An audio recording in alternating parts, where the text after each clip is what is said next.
Good morning, DFS Army subscribers, YouTube followers of your buddy ChopTalk. I'm here, I'm back, I'm ready to give another episode of Chop Talk brought to you by the one, the only DFSArmy.com. Your one-stop shop for everything in DFS, from NBA to PGA. We've got you covered, 20 coaches, 40 staff, contributors everywhere, and now I'm going to show you how to box check NFL. If you haven't followed me do this before, it's a very simplified way to locate the best of the best, the players that historically make value. Is it foolproof? No. Does it work? Yes. And I want to show you how to do that. But I want to remind you to go down to the comments section, click the link, dfsarmy.com, use coupon code CHOP, C-H-O-P, for a 10% off discount, because you're only getting the tip of the iceberg out here. You need access to those coaches. You need access to those tools to explain how to use, or the coaches to explain to how to use the tools. And you need access to our optimizer and our customized projections. Why do you need access to our projections? Because we win. It's that simple. #1 rating just came out. Third-party review service, November 7th, 2018. DFS Army at the top, tied with Fantasy Team Advice. #1 in accuracy, expert grading NFL. NBA, #2. You guys, we're winning. We're doing it the right way. We're teaching you how to also maximize this winning. Cash games, slight allocations to GPPs, fill in the gaps with the ladder system. If you don't know what the ladder system is, direct message me on Twitter. I'm at ChopTalk. Find me inside DFS Army at ChopTalk. I will get you to the promised land. It's what I do. I teach. And I've got 20 others like me that do the same. So, in the interest of teaching, let's dive into the NFL Week 10 box checkers article. We're going to blow through these positions as quickly as we possibly can because I don't want to take up all day. It is very, very hard to do these videos and get you good content in a short period of time because I have a lot to share with you, and I have even more to share with the members inside DFSArmy.com. So again, follow the link, use coupon code CHOP, dive into quarterbacks. Obviously, what we look for, I can do two things. I can sort by Rocket Arm. This has been a very, very good rating system. I like home quarterbacks that are favored and that are scheduled to score a lot of points in Vegas with the ITT, implied team total. But Rocket Arm has been a great catch-all metric for me the past few weeks. In fact, it almost usurps everything. Good word of the day, usurp. Look it up. Almost usurps the box checking method. So I definitely take it into account. If I'm looking at a road quarterback like a Drew Brees who's rated highest, he is going to probably make my player pool. He won't make my box checkers list. He'll probably make my player pool. Andy Dalton, Phillip Rivers, Ryan Fitzpatrick, woo, feels a little up and down. Ben's on the queue. Baker Mayfield, Alex Smith, Matt Ryan, Cam Newton round out your top 8 or so. Aaron Rodgers I thought would be rated higher. Patrick Mahomes, what's up? Why you so bad, dude? It's not because he's bad. It's because the Vegas total 16.5 points tells you he's probably going to be running a dang ball. Let's sort by spread. Let's cut out less than 0 and just play with the favorites. Let's not do no dogs. Let's just play with the favorites. And now let's take the team totals. And the problem is Carson Wentz has a no total. That stinks. See this right here? Carson Wentz is a no total. That stinks because I think he'd be a little bit higher on the list. I can't believe he's only 3.2 Rocket Arm rating. But I want more than about 23.5 so that I get the 24s, because 24 is my number. There's my list. Drew Brees, Phillip Rivers are away, but they rate high enough in Rocket Arm that I would probably consider them. Don't know if I'd consider, over Fitzpatrick, a questionable Roethlisberger, probably Matt Ryan on the road again, Aaron Rodgers at home. Miami, teams going from the south going north in cold weather don't tend to do well. Aaron Rodgers can break a slate. Mahomes is in play. He seems to always get his numbers, but at this price, it's a risk with this 16.5 point favorite. I probably would slide over to Kareem Hunt, being that they use him in the passing game some, and there should be pounding the rock. I'd be a little worried about a complete blowout. And Spencer Ware. You want a GPP pick? Spencer Ware. Jared Goff, not bad, but again, big spread.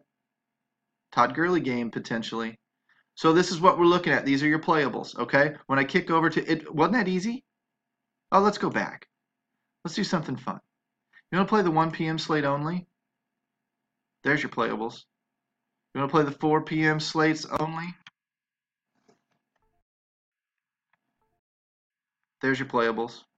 Okay? Yes, I know you've got more teams on the slate, but this cuts out who are the favorites. There can't be two favorites. Who are the favorites? Who's implied to score over the total of 24 points? These are your three. These are your playables. You can almost ignore the others with impunity. Now, we go to the running backs page, and we're going to do something very, very similar. We're going to sort by truck stick. Notice how this has evolved over the past 10 weeks.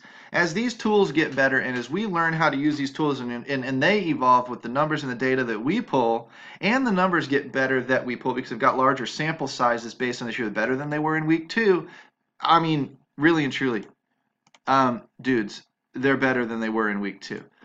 But my point is, as these numbers get better and more reliable and we start learning these rating systems and learning how to use some of these and incorporate new ways to measure the matchups and the fantasy point production, this box checking method is all you really need to do. Sort by truck stick. Whoa, shocker alert. Kareem Hunt's number 1. Melvin Gordon's number 2. He's been producing all season. Tevin Coleman, did he have a good week last week? I think so. David Johnson, if he gets used right, big truck stick rating all of a sudden and a suppressed price. I don't know, being such a big dog, don't know. I like him home, I like him favored, I like him with big spreads implied to score points. I like him getting touches.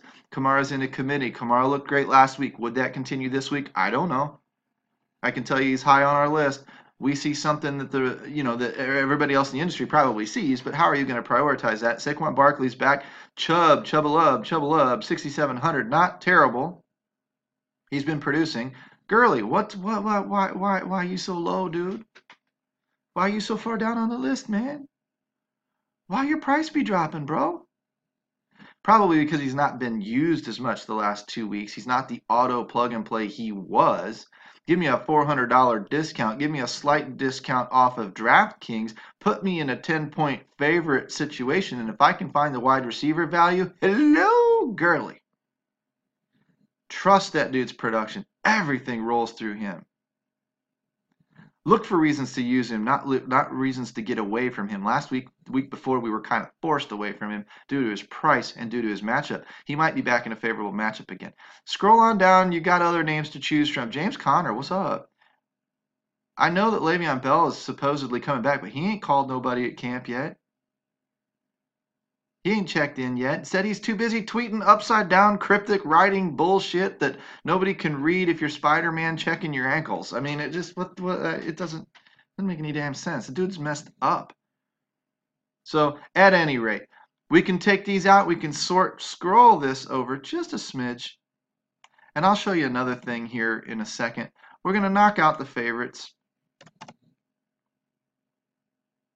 We're going to look for the bigger point totals. We're going to look for the people at home. Home, favored, getting touches. Kareem Hunt, Todd Gurley, Aaron Jones, Jordan Howard, I don't trust Jordan Howard. They've got him as the 2, and they've got Cohen as the 1 anyway. So what's up with that? Why is Cohen priced at 6,400, Jordan Howard 6,500, one's the 1, one's the 2? Weird spot. And basically facing Detroit, what we would need to do is let's scroll over here and look at fantasy points allowed to the position. Kareem Hunt, we said we liked. I like Melvin Gordon. So we've got decent matchups, all green.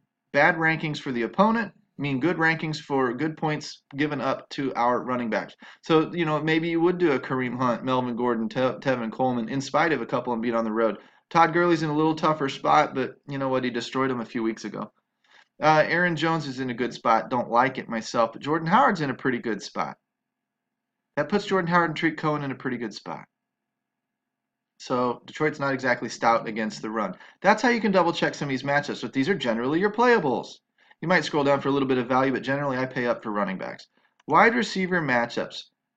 You know what? I can sit there all day long and just completely stress over what am I going to do with the wide receiver. Am I going to take road dogs? Am I going to go under the implied totals? Am I going to go over the 27 implied total and take like a Michael Thomas, take a Julio Jones, Mike Evans? These are all playable. Yes, you can do that. I can also scroll down this list and find, hopefully, a couple of turd bombers down here under 18 points. Zay Jones. Yeah, you going to trust that? I'm not. Under 17.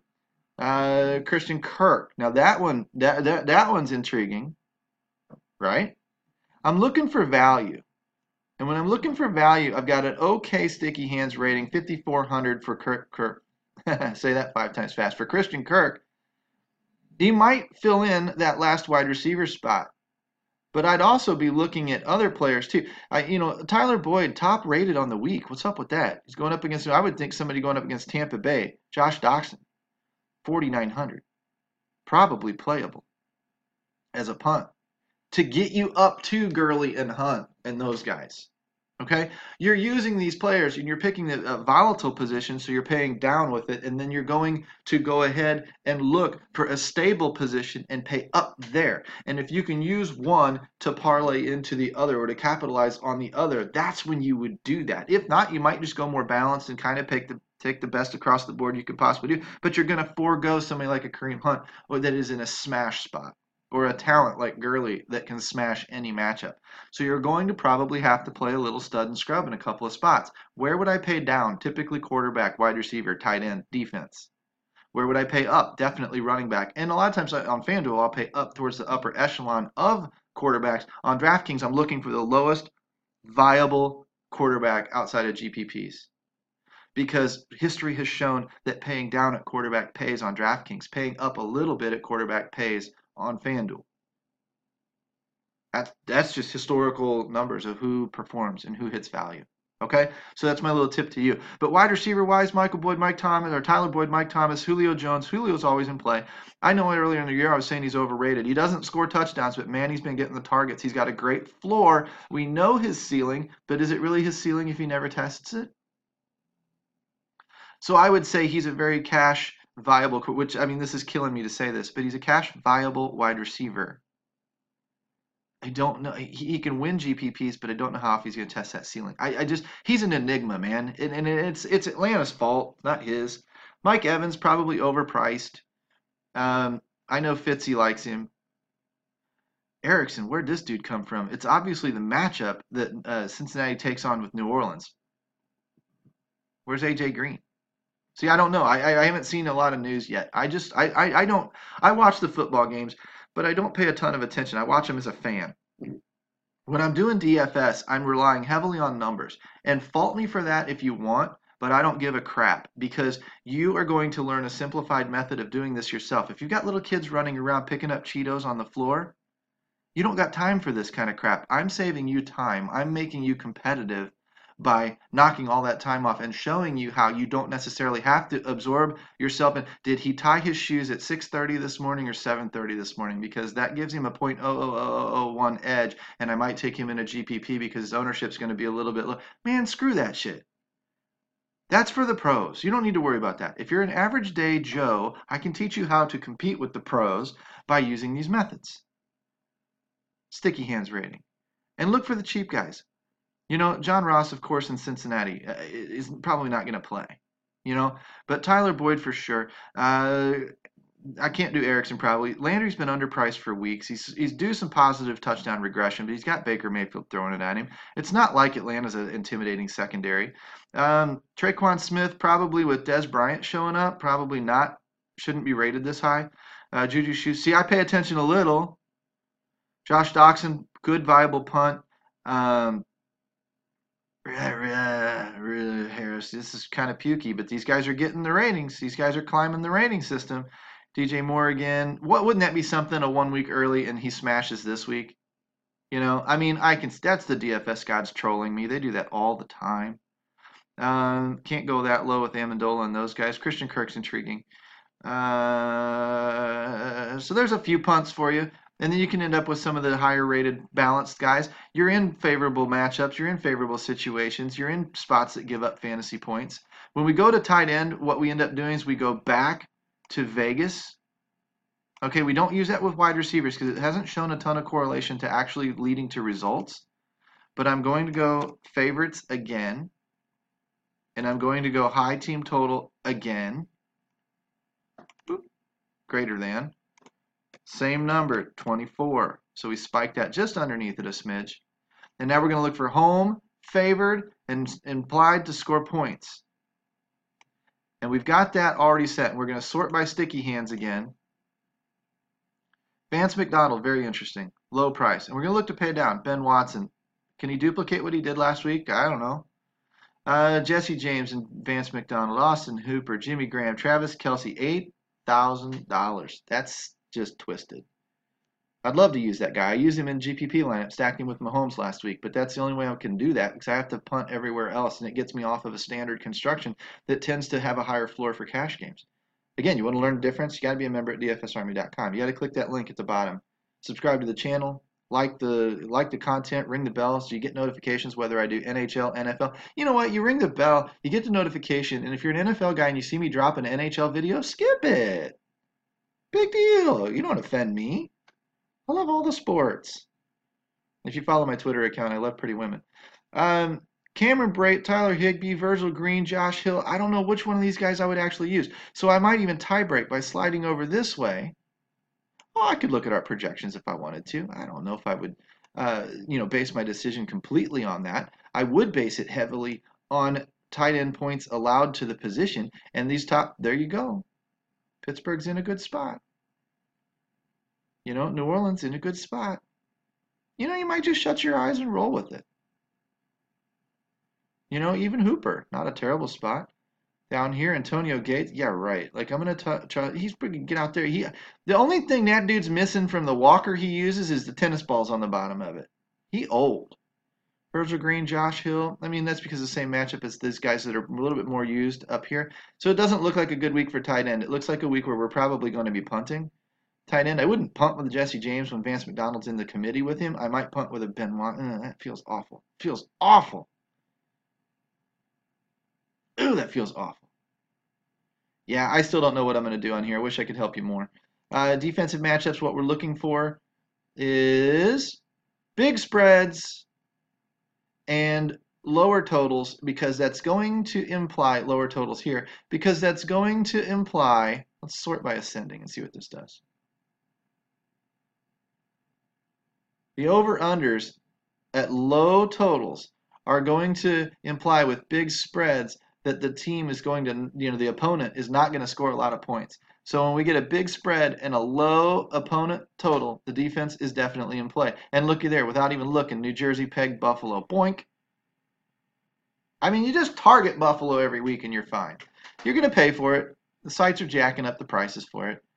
But, I mean, did Chicago do okay last week? I forget.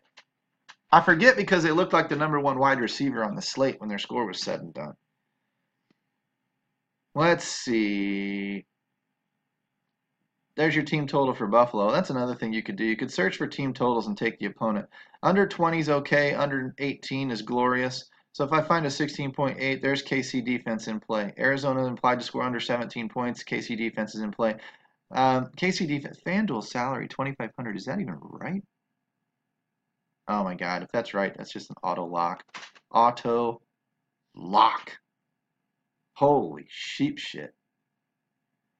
Man, if that's accurate, oh my God, double check me, tweet me on it. Oh my God, if that's accurate, there's just no other defense to look at this week. It's just not. Oh my God, okay, game over. We done.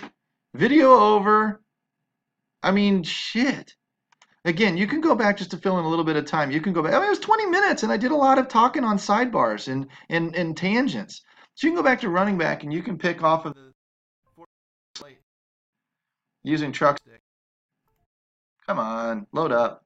And Melvin Gordon, Todd Gurley, and then a little bit of this type of stuff is where you go. Now, you're going to have to probably be a little contrarian in a spot.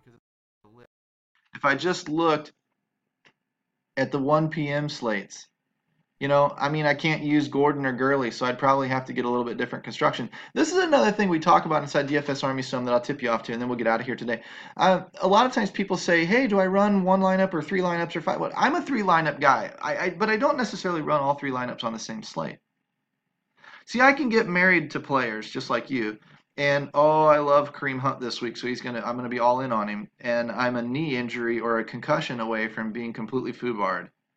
And I don't like that risk. And in cash games and the hybrid type lineups that I play, where I play a lot of leagues and whatever else, That's not good, man. I mean, to foobar yourself by going all in on a player in such an injury-prone sport like football, that's tough. It's tough to swallow. We haven't really been screwed yet this year by somebody who, I mean, a couple of years ago, Devonta Freeman got concussed in the first quarter, and I had 7 lineups rolling out with him in all of them because his matchup was so pristine, and I learned my effing lesson that fast. Done. Over. I'm not all in on a guy anymore.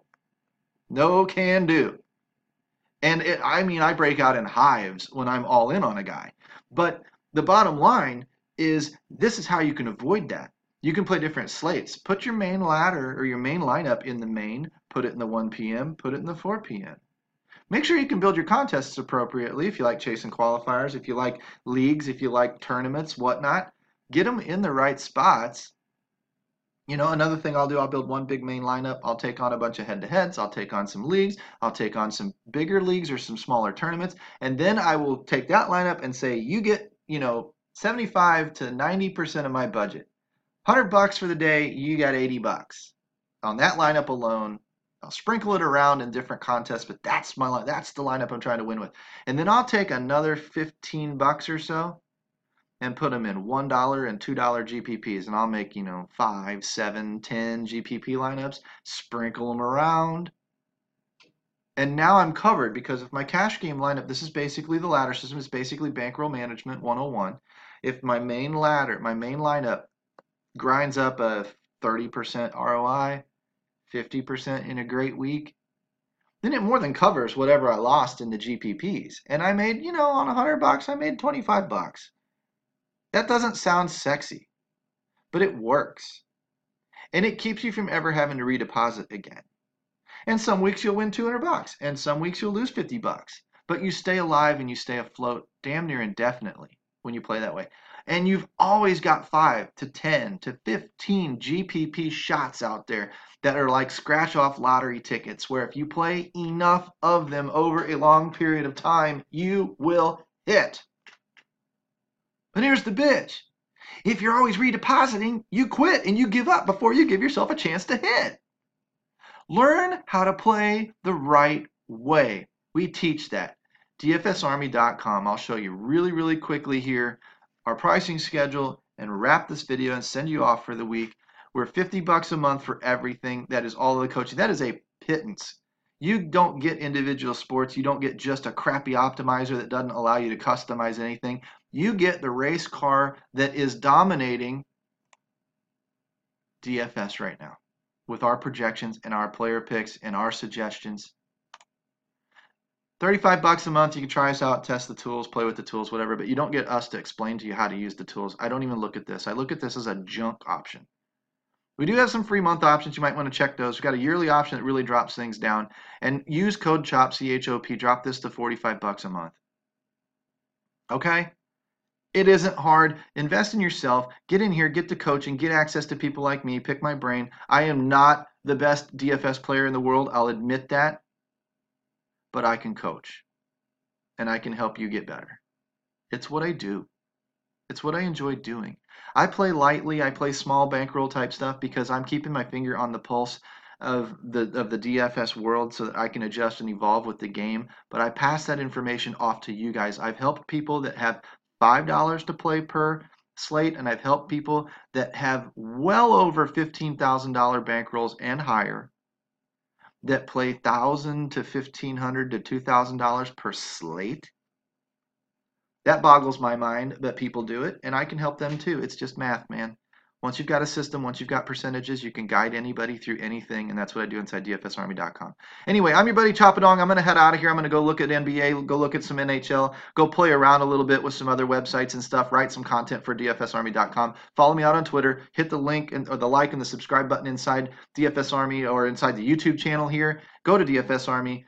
Trigger up this investment in your own game. Come talk to me inside Slack. That's where I am most days. You can almost always reach me 24/7. Take care, guys. Hope week 10 is great for you. I know it's going to be great for me. Hopefully we can pass off some of that knowledge and share the wealth. Take care, guys. We'll see you next week. Have a good one.